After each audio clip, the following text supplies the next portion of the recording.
Сывай Юлдашсем. Здравствуйте. Мы начинаем странствие по Чувашии.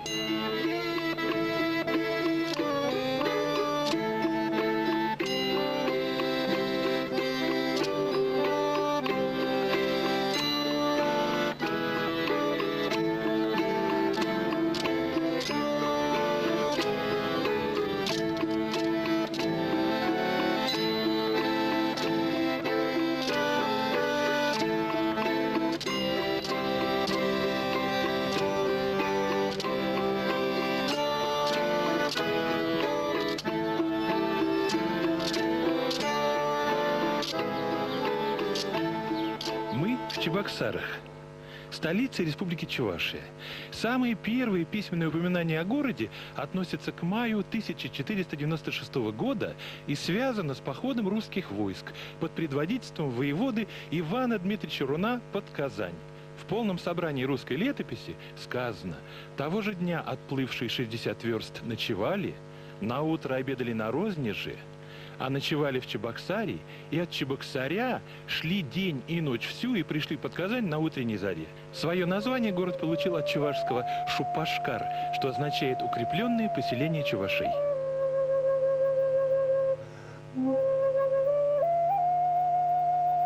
В книге «Приволжские города и селения», датированной 1892 годом, сказано: Чебоксары, как старинный город, невольно останавливает на себе внимание путешественника обилием церквей, их архитектурным разнообразием, доброшумным звоном поразительного количества церковных колоколов. В редком городе можно встретить такое обилие церковных колоколов. 122 колокола, вес их простирается до 5500 пудов. Они все пожертвованы чебоксарскими колокольными мастерами в прошлом столетии, когда здесь процветало литье колоколов. А еще внимание путешественников поражает многообразие чувашских народных песен и их неповторимая мелодичность. И хотя традиционно чувашские песни одноголосные, сегодня их поют и на два голоса.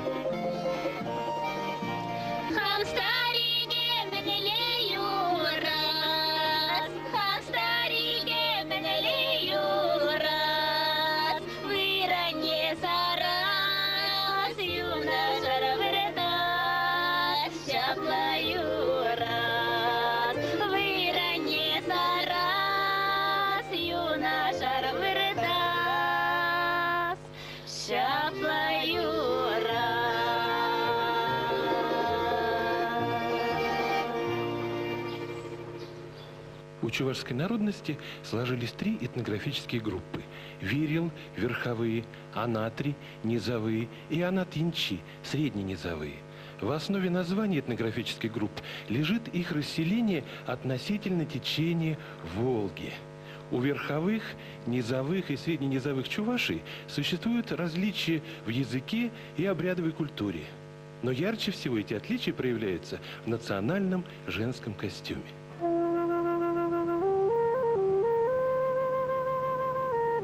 Вот так одевались чувашские красавицы разных групп. Верховые, средненизовые,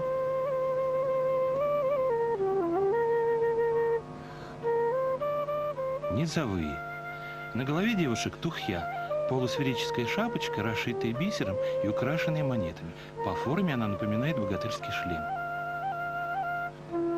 А это костюм невесты XVIII века. Она держит в руках вышитые четырехугольные покрывала, олицетворяющие Вселенную, которая в представлении древних чувашей была прямоугольной. На поясе богато вышиты украшения сара. Вышивка, как принято у чувашей, двухсторонняя. А выбирал жених невесту, еще не видя ее, по платку, который девушка вышивала собственноручно, демонстрируя свое мастерство. И сегодня чувашские девушки умеют вышивать не хуже своих бабушек. Они свято берегут древние традиции. А гарантом сохранения традиций является Чувашский государственный университет.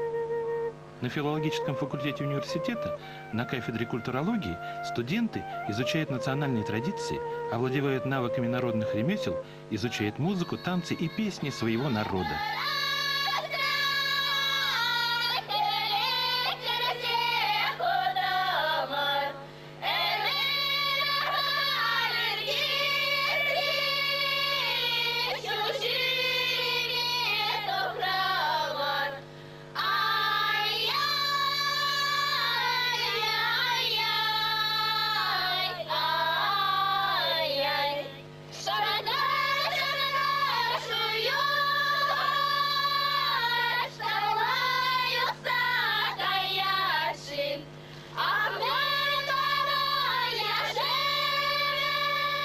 Эту старинную чувашскую песню, которая называется «Молодежная сенокосная», исполняют студенты университета, воспитанники доцента Земфиры Кузьминишны Яковлевой. А что это за сенокосная такая песня, которую исполняет ваш хор? Этих песен, их очень мало. Я выискала по всей Чувашии вот около 30. Это моя мама 26 напела, хотя из них половину я уже знала хорошо, больше половины. Я бывала в отпуск, приезжаю в деревню, и давай ночью начинаем с мамой работать. Ой, Земфира, я вспомнила еще одну песню. Я тут магнитофон подключаю и поем. И 26 мелодий записали. Больше ищи нигде не найдете, потому что эти мелодии уже умирают. Я и начала работать из-за этих песен даже. Начала записывать и выискала вот столько песен. Они звучат, начиная с ранней весны, когда начинают коров кормить, и до поздней осени, когда молодежь собирается на сенокос, на большие луга, где вот это село, это место другого села, третьего села. И вот каждый вечер, каждое село справляет праздник. И вот эти песни, их называют сенокосными, но фактически их называют еще улах юризем, это значит полевые песни, или варман юризем, лесные песни они. Поэтому в лесу, когда начнешь петь, это гул стоит такой, полон рот звука, и звенит прям по всему лесу.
У каждого народа есть свой самый любимый напиток.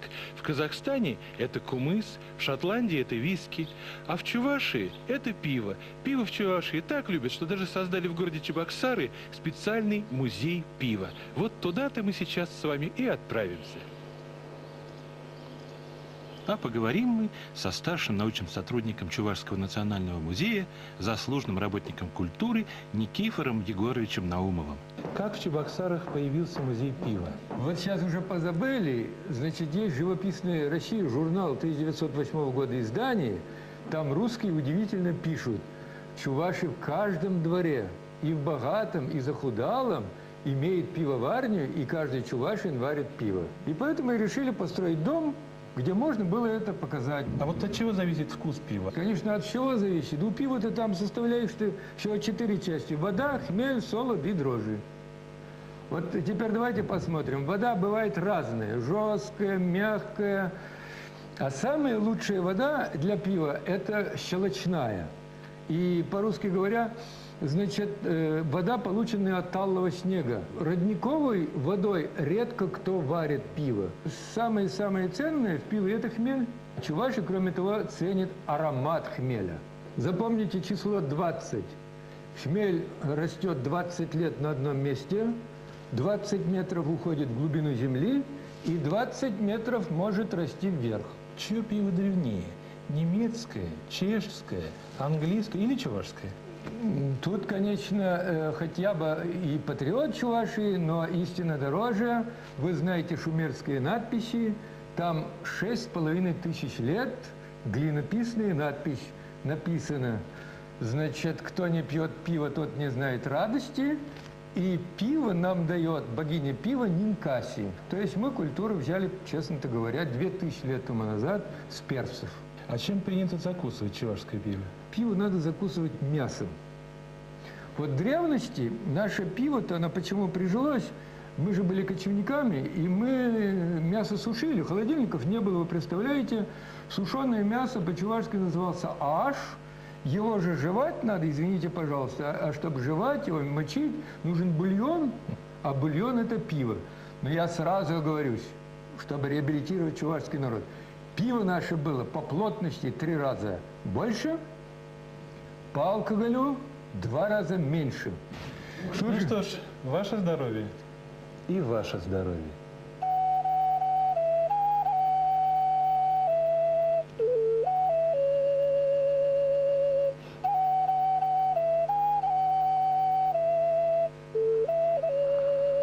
Вот так выглядела в Чувашии пивоваренная изба «Лач». Вероятно, отсюда происходит и русское слово «лачуга». В таких четырехугольных срубах с земляным полом чуваши варили пиво. По древнему преданию, если только что сваренное пиво убегало из катки, значит, жена была неверной. Поэтому жены старались не доливать катку доверху. Традиционные чувашские молодежные праздники проводились во все времена года. В середине зимы устраивался праздник девичьего пива. Девушки в складчину варили пиво, пекли пироги и в одном из домов собирались и совместно с юношами устраивали молодежную вечеринку.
Туй-барабан – один из основных инструментов чувашского фольклорного оркестра.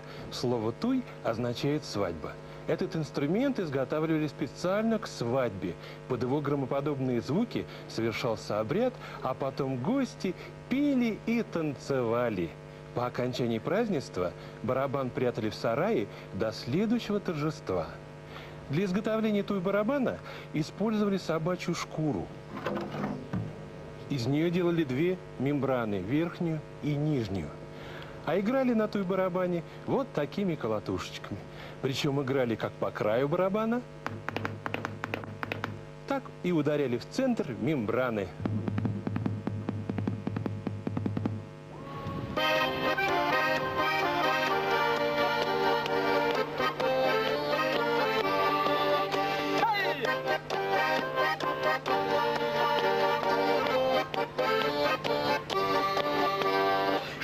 Шаббар, шуммаря шаббар, чуммара-мара баламан кушульдумма, аза илидам чумнава савыныне, барабаре нет чондан муратнине, аза илидам чумнава савыныне, барабаре нет чондан муратнине.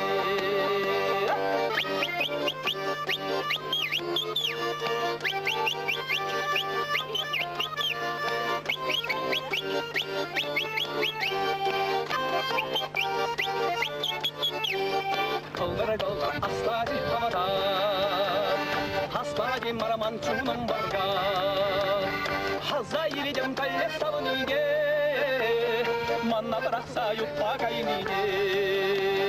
Браво, Виталий! Браво! Мне очень приятно представить вам Виталия Адюкова, музыканта-мультиинструменталиста, композитора и человека, который сам делает чувашские народные инструменты. Он делает практически весь народный инструментарий. Виталий, что за инструмент? Расскажи, пожалуйста. Вот это старинный тудут, это сыромята. Вот оно что. А в старину применяли обыкновенную липу. Звали этой дудочкой, значит, на пастбище скот. Или уже он применялся в разных обрядах и в ритуалах.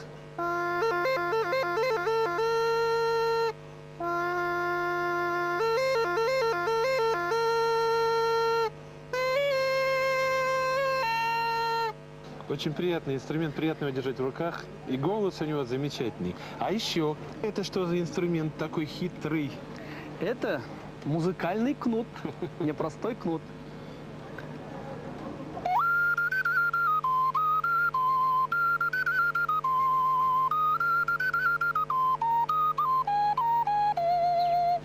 Здорово. То есть это кнут, которым можно щелкать, с помощью которого можно пасти коров, но еще вот в рукоятке у него сделана такая интересная флейта здесь устроена. А здесь расположены игровые отверстия, которые меняют высоту звука. Чудный инструмент. А этот инструмент называется у чувашей палнай. Палнай. Он изготавливается из тростника или камыша, а в этом случае из бамбука.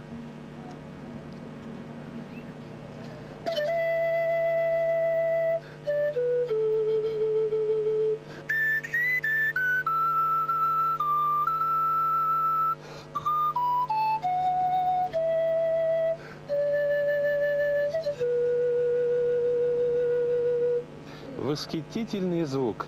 Этот инструмент относится к разряду музыкальных инструментов, которые имеют общее название флейта пана. А история была такова. Древний греческий бог Пан полюбил нимфу, которую звали Сиринкс. Но поскольку Пан был очень страшный, у него были копыта на ногах, хвост, рога, в общем, он был похож на черта, когда он признался в любви этой красивой, божественной нимфе, она испугалась любви Пана и побежала от него. Пан погнался за ней сквозь лесную чащу и почти уже схватил девушку, как вдруг она бросилась с обрыва в реку и утонула. Бедный Пан плакал от горя и сидел на берегу. И вдруг он видел, что на том месте, куда бросилась прекрасная нимфа, вырос тростник. Он срезал тростник, сделал трубочки разной длины, и получилась флейта, которую называют флейта пана. Вот история этого инструмента. А о том, что у чувашей существует такой инструмент палнай, я, например, узнал впервые. Виталий, а вот это что за инструмент? Судя по размерам, он какой-то, вот здесь раструб есть, здесь трость. Саксофон, что ли, какой-то народный? Нет, это не саксофон, это чувашский самый знаменитый тудут-тють-тюруть. Пастухи применяли его в целях воспитания животных.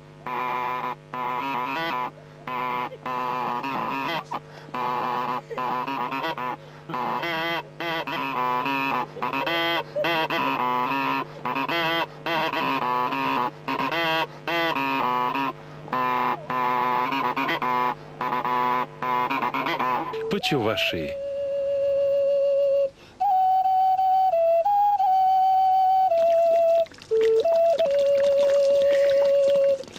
Земля Улыпов. Так называет чуваши свой родной край по имени сказочных героев-великанов, добрых, сильных и трудолюбивых. Повсюду в Чувашии, то там, то тут, можно встретить курганы, холмы Улыпов.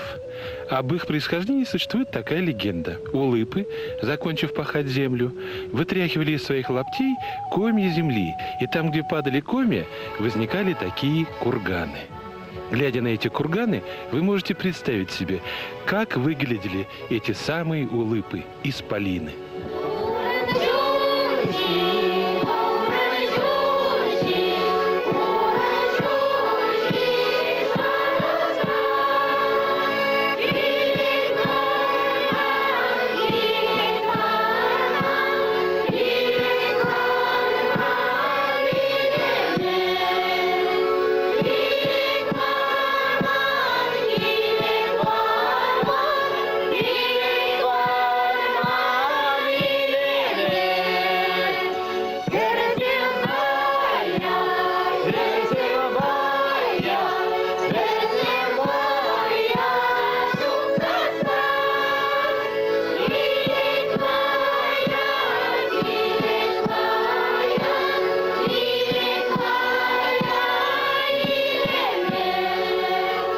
А вот еще одна легенда. Старик Улыб, глава рода, созвал своих сыновей-близнецов и повелел им идти от подножия южных гор на север и поселиться в междуречье большой реки. Сыновья так и поступили, пошли на север и достигли берегов Атала, Волги. Там они и поселились, один на правом берегу реки, другой на левом. Там они стали пахать землю, сеять пшеницу и растить детей. Эта легенда имеет историческое подтверждение. В VII веке нашей эры жители Великой Болгарии, что в Причерноморье, теснимые хазарами, направились на север. Их судьбу повторили тюркоязычные сувары, жившие на территории современного Дагестана. Оба этих народа, придя на Волгу, смешались с местным финно-угорским населением. А в XV веке уже сформировалась чувашская народность.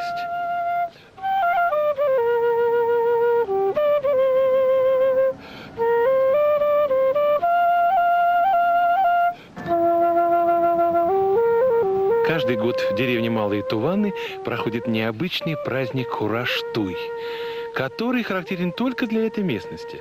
Рассказывает, что в древности богач по имени Хураш влюбился в местную красавицу и, будучи человеком порядочным, предложил ей руку и сердце и отгрохал такую свадьбу, что ее помнят аж и по сей день. И не только помнят, но и празднуют всем миром, от мала до велика.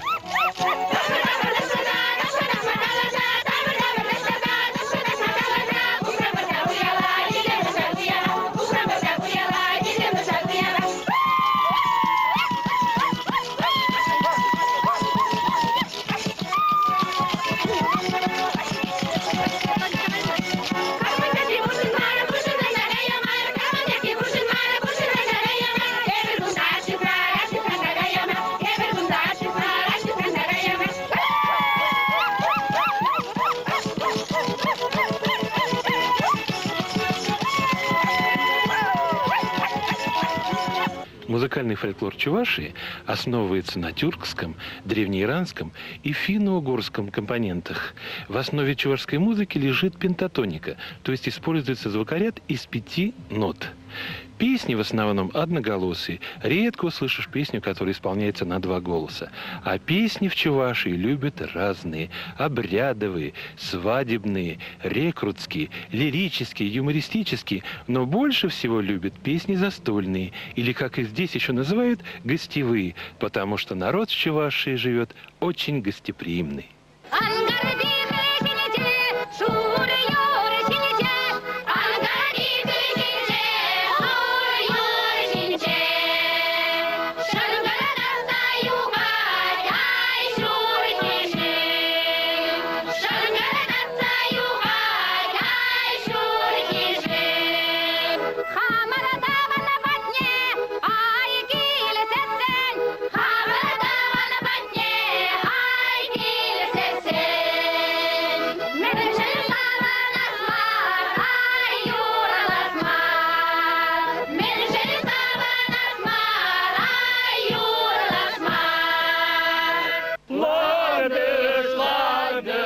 А вот еще одна застольная песня, которую обычно поют в тесном кругу друзей. И называется она «Ландыш».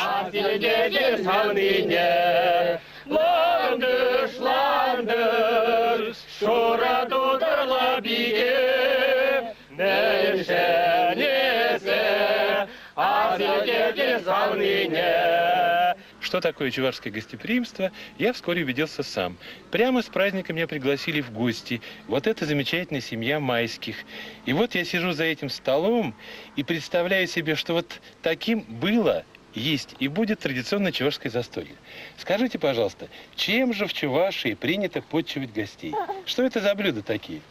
Вот у нас принято гостей почивать домашними выпечками и домашними соленьями. Вот это у нас мама делала сыр, по-чувашски это чагат. Также она и грибы маринует, огурцы маринует.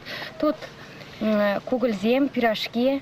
Это товарлан ванулми, моченые яблоки, пыл, мед. Все у нас домашнее здесь. То, что сама мама делала, то, что сами кушаем. Замечательно. А вы думаете, почему я держу в руках вот эту крынку и не выпускаю ее? Потому что здесь, в ней, самое настоящее домашнее пиво, которое я всегда мечтал попробовать.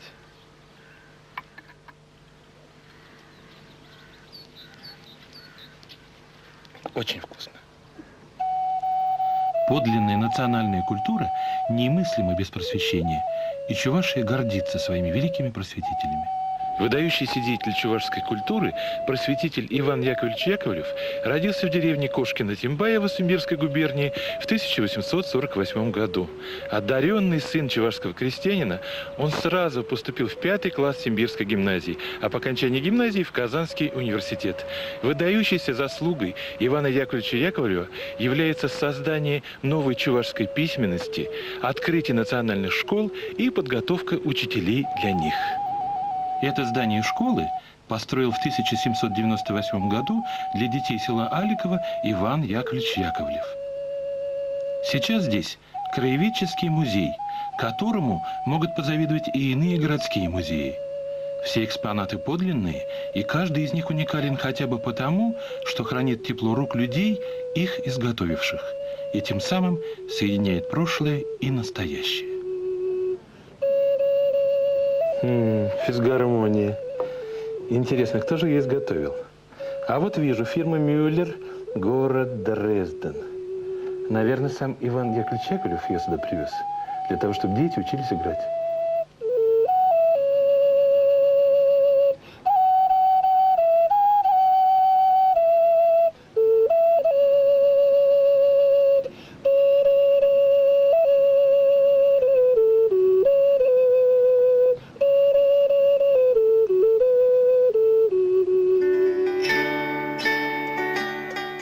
Ах, какая красота! Старинный чувашский струнный инструмент кесле, типа наших гусли. Я не раз был в Чувашии и думал, что уже не увижу этот инструмент, потому что он практически исчез из музыкального обихода. А всю эту замечательную экспозицию кропотливо собирал по окрестным деревням в течение 5 лет Гурий Константинович Терентьев, учитель географии немецкого языка, которого здесь знают и любят все. Древняя мудрость гласит, что каждый человек должен посадить дерево, построить дом и вырастить детей. Эту задачу с лихвой выполнил ректор Чувашского государственного университета, член-корреспондент Российской академии образования Лев Пантелеймонович Кураков. В своей родной деревне Чувашские Ишаки он построил дом знаний. Да не просто дом, а настоящий дворец. Лев Пантелеймонович осуществил свою давнишнюю мечту. И, образно говоря, собрал воедино землю, образование и духовность. Эти 3 кита, на которых зиждется здоровье нации. Дорогие земляки, дорогие друзья, дорогие лицеисты, родители и преподаватели, я хотел бы сегодня, пользуясь случаем, еще раз поблагодарить всех единомышленников за то, что за короткое время, за 2 года мы с вами построили этот научно-образовательный, духовно-нравственный центр в нашем регионе. Примите от всей души, от всего сердца самые глубокие слова благодарности. Без вас, без вашего участия построить это было невозможно.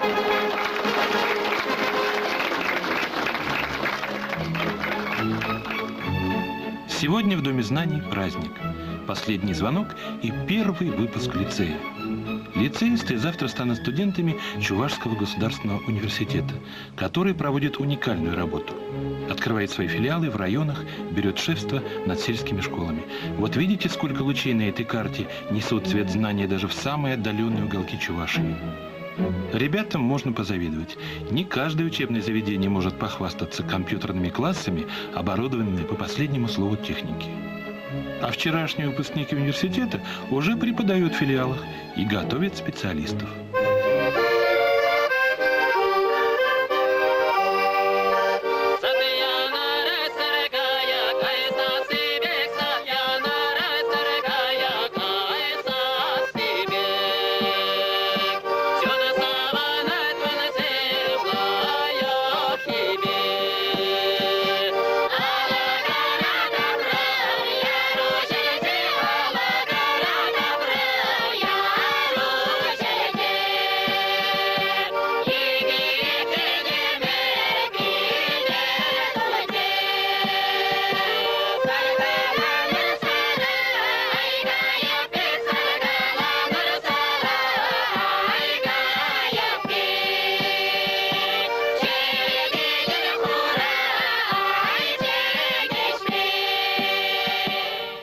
Скажите, когда вам впервые в голову пришла идея построить Дом знаний?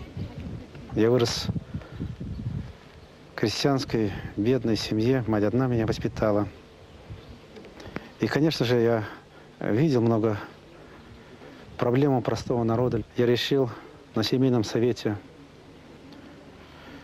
построить на собственные средства в своей родине, где я вырос. И, конечно же, у нас не было и большой школы. Мосты все разрушены, нет асфальтированной дороги. Сюда проехать практически было невозможно. И решили мы построить Дом знаний в своей деревне. И, конечно же, открыть затем здесь и медпункт, и медиателефон, компьютерный класс. Мы построили 2 отличных корпуса. И кроме этого здесь и сад. Недавно посадили 450 деревьев разных сортов. И дети здесь учатся. Мы ведь построили не только Дом знаний, а рядом построили на наши пожертвования часовню. Можно иметь и все, и алмазы, и золото. Это, конечно, с одной стороны богатство, без этого тоже жить невозможно, развивать государство. Но самое большое богатство – это знания, приумноженные духовностью, нравственностью, человечностью, совестью и всё порядочностью. К сожалению, чего на данном этапе не всегда у нас хватает. Старые традиции и новые веяния удачно сочетаются в современной чувашской песне. Поет Лариса Васильева.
Странствуя, я всегда стараюсь встретиться с мастерами музыкальных инструментов.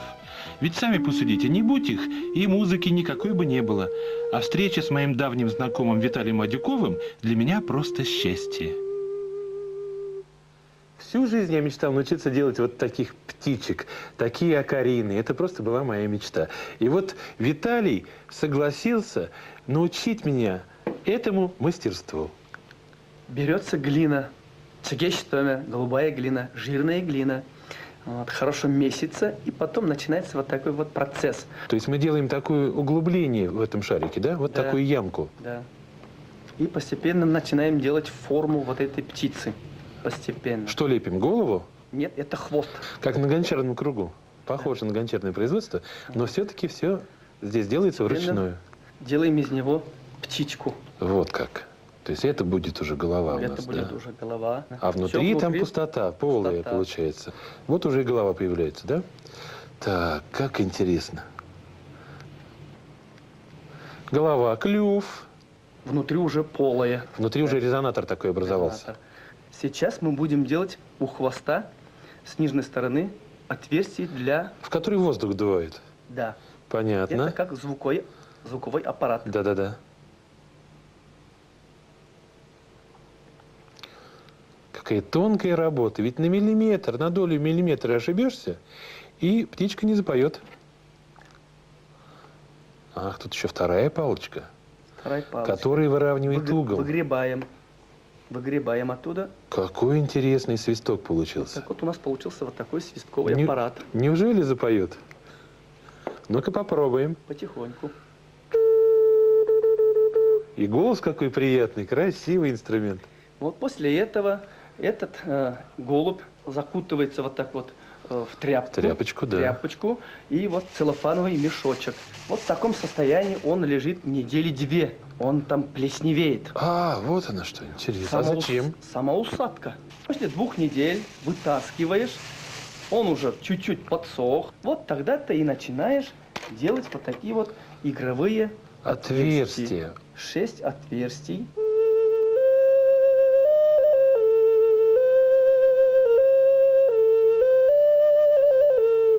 Изменение звука есть, значит заготовка получилась удачной. Конечно. Заготовку ложат уже на воздух. Если все уже высушилось, вот тогда вот эту уже заготовку можно муфельную печь. После Замечательно. обжига звук еще больше увеличится и тембр еще красивее становится.